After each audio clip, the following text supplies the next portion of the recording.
Hello everyone, welcome to my channel. आज की video में मैं आपको बताऊंगा कि आप अपनी वोकेबुलरी कैसे स्ट्रॉन्ग कर सकते हैं।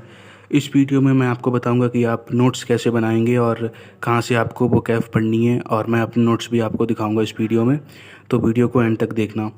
और मैं पहले अपना ब्रीफ इंट्रोडक्शन दे देता हूँ। मेरा नाम पवन यादव है और इस साल मैं SSC MTS में एज ए MTS सेलेक्टेड हूँ। मुझे दिल्ली मिला है, दिल्ली का ASI डिपार्टमेंट मिला है। तो शुरू करते हैं। How to learn vocabulary. सबसे पहली जो चीज़ मैंने शुरुआत की है वो है वोकैब कहाँ से आप कंप्लीट करें। सबसे पहला जो ज़्यादातर बच्चों का क्वेश्चन होता है, तो मैं आपको सजेस्ट करूँगा कि आप वोकैब के लिए रानी मैम के यूट्यूब चैनल पर जाएं। इंग्लिश विद रानी मैम करके उनका यूट्यूब चैनल है। वहाँ पे आपको A to Z वोकैब की प्लेलिस्ट मिल जाएगी, जिसकी मैं लिंक डिस्क्रिप्शन में भी दे दूँगा। तो यहाँ से आपको A to Z vocab complete कर लेनी है। और ये कंप्लीट करने का मतलब है आपको उसे अच्छे से नोट कर लेना है। सारे पॉइंट जो भी मैम पढ़ा रही हैं A to Z में जो भी पढ़ाएं, आपको सब कुछ नोट करना है। और नोट करने सबसे पहले आपको अच्छे से नोट्स बना लेने हैं। अब जो दूसरी चीज़ है वो है कि नोट्स बनाएं कैसे। तो आपको नोट्स के लिए कुछ भी अलग नहीं करना है।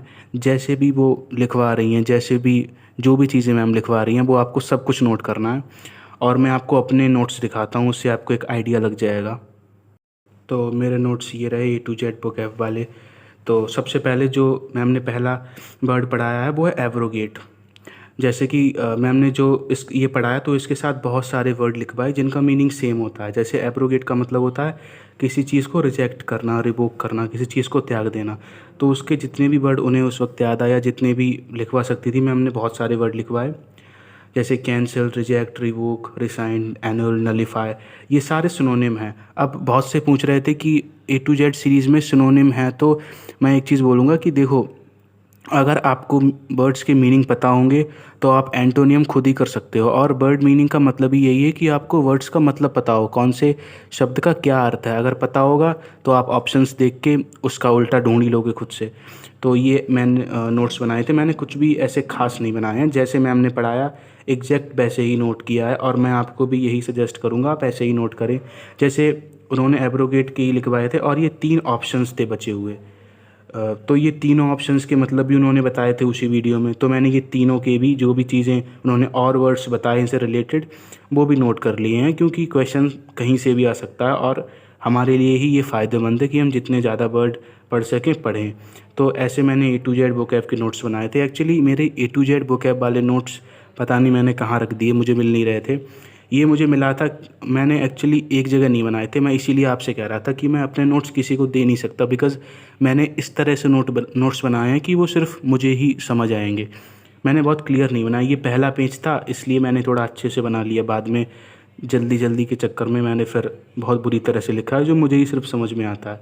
और मैं आपको भी सजेस्ट यही करूँगा कि आप अपने नोट्स खुद बनाएं, क्योंकि ऐसा होता है अगर हम अपने नोट्स खुद से बनाते हैं तो हमें पता होता है कि हमने कोई भी चीज़ कहाँ पर क्यों लिखी है। क्योंकि और एक और अच्छी चीज़ है अपने नोट्स की, कि आपको जैसे भी समझ में आए आप उस तरह से लिख सकते हो। जैसे मान लो, जैसे मैम ने ये जो वर्ड है एब्रोगेट, इसे एक ट्रिक से बताया था। जैसे एब्रोगेट उन्होंने बताया था गेट, और एब्रो से ब्रो, गेट की गेट से ब्रो को बाहर कर देना या उसे निकाल देना, कैंसिल, रिजेक्ट कर देना। तो इस तरह से मुझे ये चीज़ याद भी रह गई। ऐसे ही उन्होंने बहुत सारे वर्ड्स के थोड़ी थोड़ी ट्रिक्स बताई जिससे आपको याद रहेगा। अब जैसे मान लो किसी किसी को याद नहीं रहता, तो वो इसके नीचे छोटा छोटा हिंदी में या जैसे भी लिखना चाहें तो लिख सकता है, ताकि उसे याद रहे। तो ये तो थे मेरे A to Z के नोट्स। मैं आपको और अपने नोट्स दिखाता हूँ, जो मुझे कॉपी मिल गई थी एक्चुअली दूसरी, वो मैं आपको दिखाता हूँ।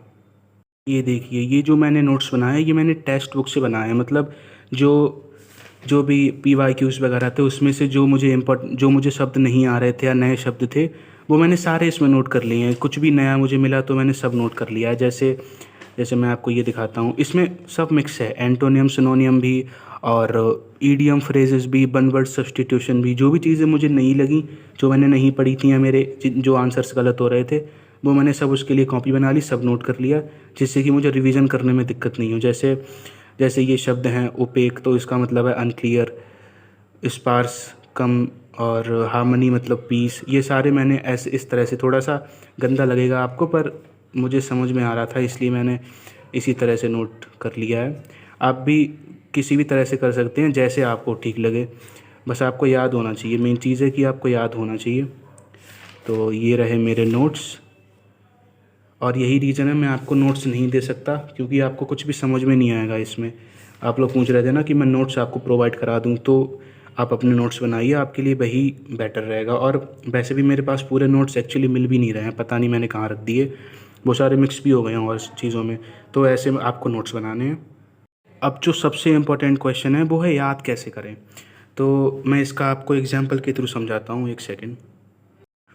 देखिए, अब जैसे कि ये पहले एक वर्ड था एब्रोगेट, तो मैंने इसकी आपको ट्रिक भी बताई थी, जो मैम ने मुझे बताई थी।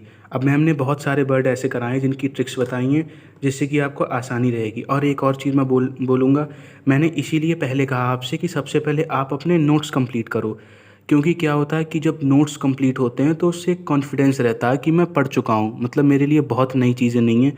जब आप नोट्स बनाएंगे तो आपने एक बार वो चीज़ देखी होती है।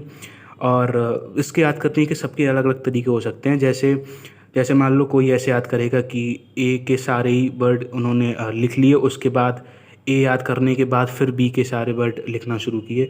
पर मैंने ऐसे याद नहीं किया था। मैंने जैसे ABCDEFG लगभग जी तक मैंने वर्ड लिख लिए, फिर मैंने जी तक सारा अच्छे से याद कर लिया, उसके बाद जी के आगे से शुरू किए, क्योंकि याद करने में टाइम ज़्यादा नहीं लगता है। और एक और चीज़ मैं बताना चाहूँगा कि ये आपको एक बार में याद नहीं होंगे। अब बहुत से बच्चे ऐसे हैं कि वो याद करते हैं, फिर वो रटते रहते हैं, फिर बाद में कहते हैं अरे मुझे याद ही नहीं हो रहा है, मेरे मार्क्स नहीं बन रहे हैं। तो मैं आपको एक चीज़ बोलूँगा कि ये एक बार में आपको शब्द सारे नहीं याद होंगे, ये सिर्फ रिवीजन से और प्रैक्टिस से आएंगे। जैसे मान लेते हैं मैंने एब्रोगेट आज याद किया, अब मैंने पहली बार ये पढ़ा, अब मुझे इसके सिनोनिम या इसके सेम वर्ड्स 3-4 ही याद रह जाएंगे, शायद 3-4 भी नहीं रह जाएँ, मुझे इसका मतलब ही पता रह जाए। लेकिन जब मैं दोबारा पढ़ूँगा तो मुझे 1-2 और याद हो जाएंगे। इस तरह से धीरे धीरे आपको याद होगा। आप एक बार में जज मत कर लीजिए कि आपको याद नहीं हो रहा है, आप बार बार करिए, आपको याद हो जाएगा, क्योंकि प्रैक्टिस से ही आपको ये चीज़ें आएंगी। और जो इम्पोर्टेंट चीज़ है वो ये है कि आपको रिवीजन बहुत ज़्यादा करना है, और बैठ के ऐसे नहीं याद करना है कि एब्रोगेट के कैंसिल, रिजेक्ट, रिवोक ये रटने नहीं है। आपने एब्रोगेट पढ़ा, ये सब चीज़ें जैसे न्यूज़पेपर पढ़ते हैं ना, उस तरह से आपको सिर्फ देख लेना है कि मैंने ये कहाँ पढ़ा था, क्योंकि फिर हमारी माइंड मेमोरी में ये चीज़ें फिट हो जाती हैं कि हमने ये चीज़ कहाँ देखी है, और कहीं ना कहीं हमें पता नहीं लगता है पर हमें याद हो जाता है। जैसे मान लो एक किसी वर्ड के 4 ऑप्शन आए, तो हमारा दिमाग ही ऐसे काम करता है कि अगर हमने वो चीज़ पढ़ी होगी तो सबसे पहले चारों में से जो सही ऑप्शन होगा वही हमारे दिमाग में आएगा। तो वो चीज़ सही होती है, जो चीज़ पहले हमारे दिमाग में आए वो सही, मोस्टली वो ऑप्शन सही होता है। तो इस तरह से आपको पता भी नहीं चलेगा और आपको याद हो जाएगा। मैं आपको यही सजेस्ट करूँगा, आप सिर्फ इसका रिवीजन करें, जैसे किताब पढ़ते हैं उस तरह से पढ़ते रहें, धीरे धीरे आपको ये सारे वर्ड याद हो जाएंगे प्रैक्टिस से। अब मैंने ये चीज़ लिखी थी कि PYQs और मॉक्स के भी नए वर्ड आपको नोट्स में नोट करने हैं। जैसे मैंने आपको अभी अपने नोट्स दिखाए थे वो इसी चीज़ के थे, जो भी मैंने PYQs और मॉक्स पढ़े थे उसके भी मैंने नोट्स बना लिए थे, वो भी मैंने नोट कर लिया। और बहुत सारे शब्द तो आपको सेम ही मिल जाएंगे, मतलब 60% आपको सेम चीज़ें बार बार वही पढ़ने को मिलेंगी। तो ये थी vocab की पूरी स्ट्रेटेजी। आई होप आपको ये वीडियो अच्छी लगे, और प्लीज़ हमारे चैनल को सब्सक्राइब कर लेना अगर आपको सही लगे, और बेल आइकन को भी प्रेस कर देना ताकि पहले वीडियो आपके पास पहुंच जाए। पूरी वीडियो देखने के लिए धन्यवाद।